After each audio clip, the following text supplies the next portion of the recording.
Hola, buenas, ¿qué más?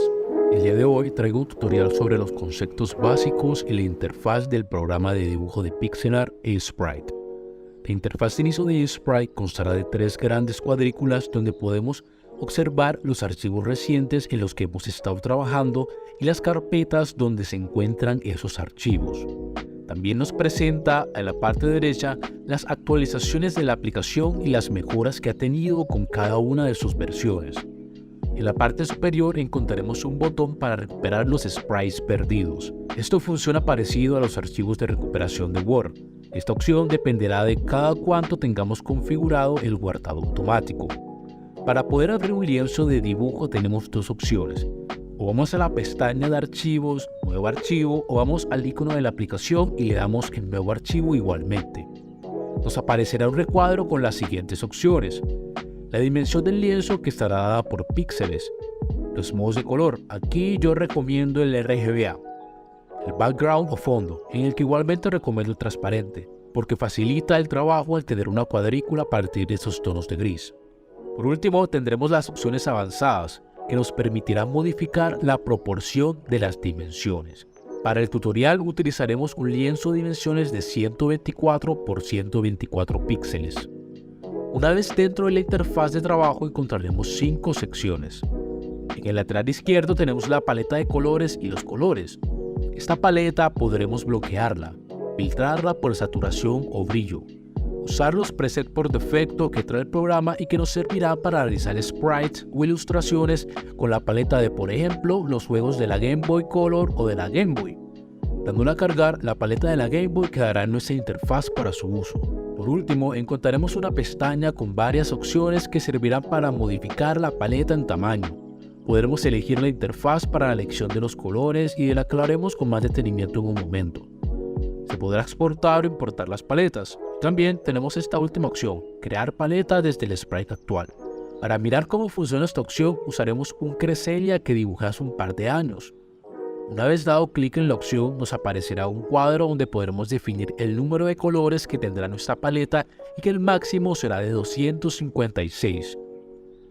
Si nuestra ilustración o sprite tiene más de este número, el programa solo tomará 256.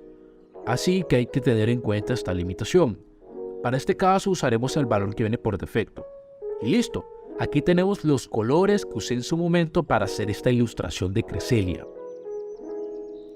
Explicado esto, me gustaría detenerme un poco en la interfaz de color propiamente, porque esto nos permitirá tener mayor facilidad para trabajar según sea nuestro gusto. En primera opción tenemos la posibilidad de que esta interfaz sea un degradado de tonalidad a partir de un color definido. En la segunda opción tendremos un espectro de color. Y en las otras tres opciones tendremos un círculo cromático que facilitará mucho el trabajo para aquellos que conozcan sobre teoría del color y esas cosas. Tener la opción de círculo cromático nos permitirá acceder a colores complementarios o análogos y facilitará la composición de color en los sprites o ilustraciones que estemos haciendo. En la parte inferior encontraremos dos bandas que nos permitirán, por un lado, modificar el tono y por otro, la transparencia del color. Estas dos bandas siguientes nos mostrarán el color que estamos seleccionando y si le damos clic podremos modificarlo moviendo algunos parámetros. La otra banda corresponde al color del fondo, en este caso transparente. Si le damos clic en el signo de admiración, estos colores se agregarán a la paleta que estemos usando. La siguiente sección que me parece importante abordar es el timeline. Por defecto, el timeline estará en la parte inferior de la pantalla, pero se puede cambiar su posición.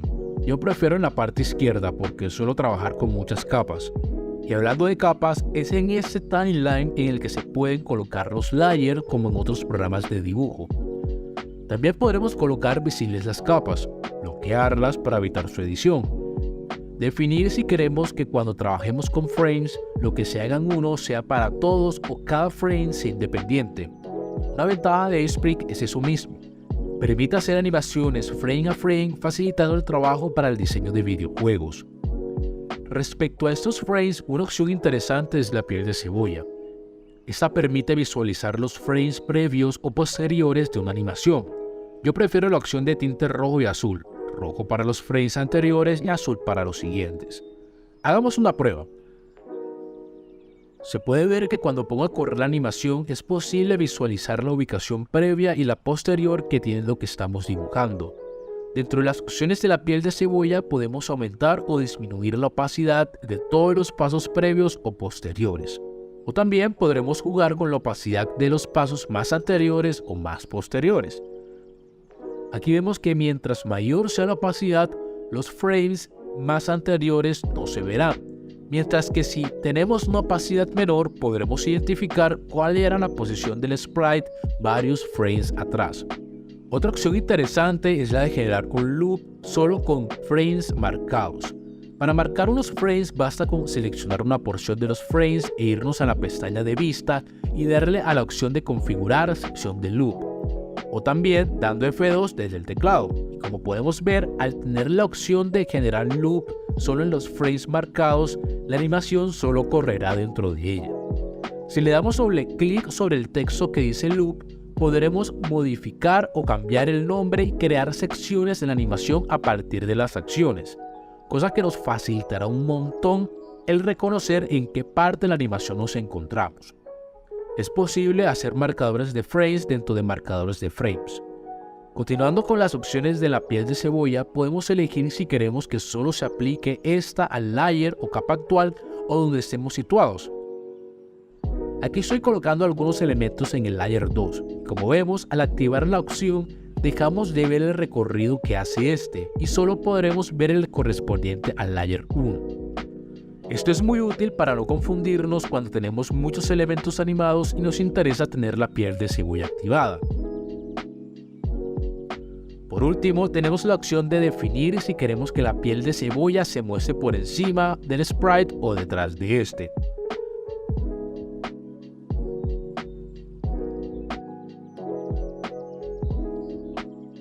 Aquí tenemos un ejemplo de una animación donde podemos observar secciones de los frames y cómo al correr la animación se limita a la sección seleccionada. También podemos observar la escena de rojo y azul que deja la piel de cebolla cuando el pastel se transforma.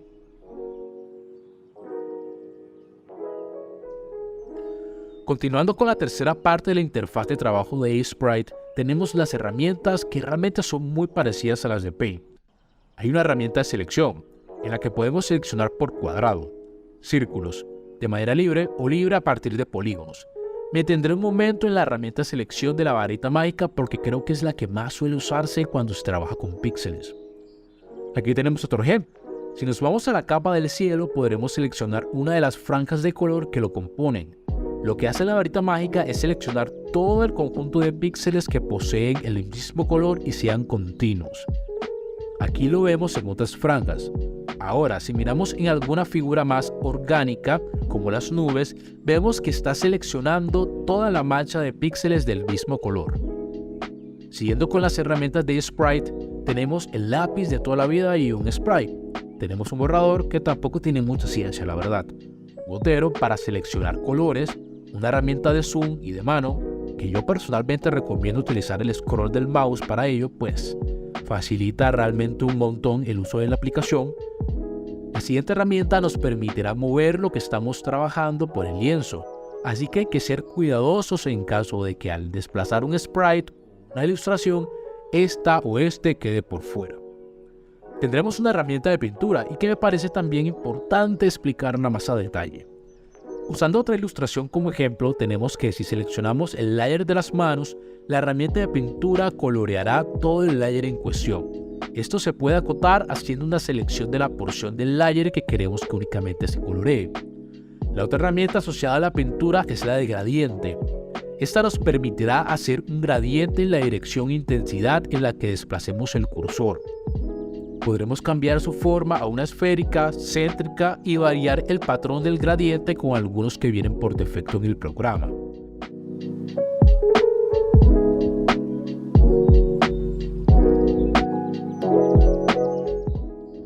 Tenemos herramientas de línea y de curva, herramientas de forma, unas con solo el outline y otras con relleno.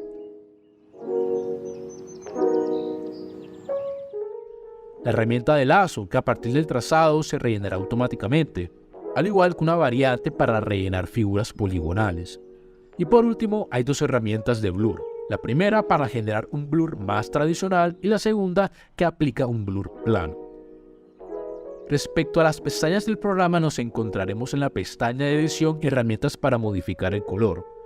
Con este ejemplo en la corona, solo nos bastará con seleccionar el color que queremos reemplazar y escoger uno nuevo. En la misma pestaña de edición, hay otras herramientas interesantes como filtros que nos permiten hacer cosas muy bacanas en nuestras ilustraciones. En la pestaña de Layer nos encontramos con opciones para combinar dos layers. Respecto a la de frames, una opción que vale la pena mencionar es la tasa constante de frames que se da en milisegundos y que definirá la velocidad en la animación si llegamos a exportar en formato GIF.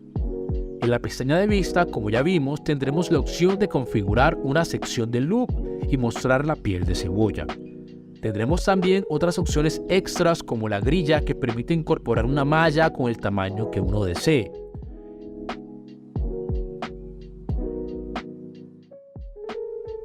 En la última sección, el tema de los pinceles en Aseprite me parece de vital importancia porque marca un estilo y una línea estética.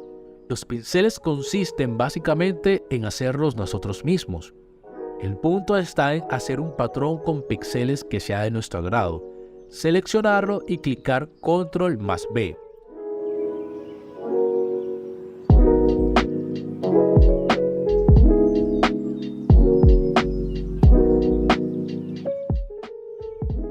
Hecho esto, el patrón se convertirá en nuestro pincel, que podremos modificarlo a partir de tres opciones.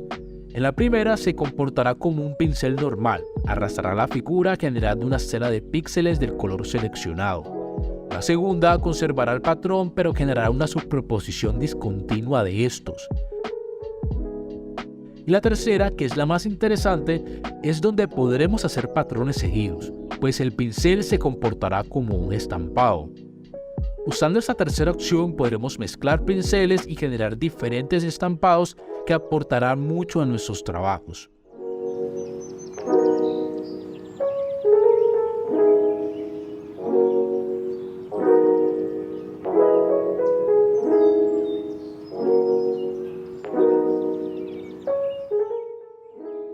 Como ejemplo, les traigo estas ilustraciones donde utilicé pinceles para generar texturas y fondos.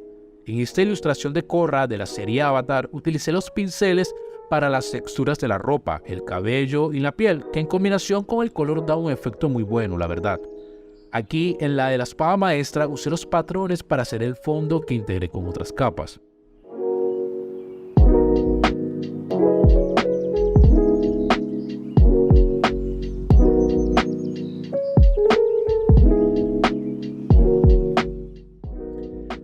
Y en esta última de Bev, la protagonista de Gambito de Dama, usé estos patrones igualmente para el fondo, agregándole uno de los efectos que podemos encontrar en la pestaña de edición y que les mencioné hace un momento. Espero que les haya servido este breve recorrido por la herramienta de Aseprite. Si tienes alguna duda o comentario, déjalo en la cajita de abajo. Si te gustaría que hiciera algún tutorial sobre alguna técnica en específico, siéntete libre de escribir cuál. Dale like si te gustó el contenido y suscríbete. Hasta la próxima. Bye.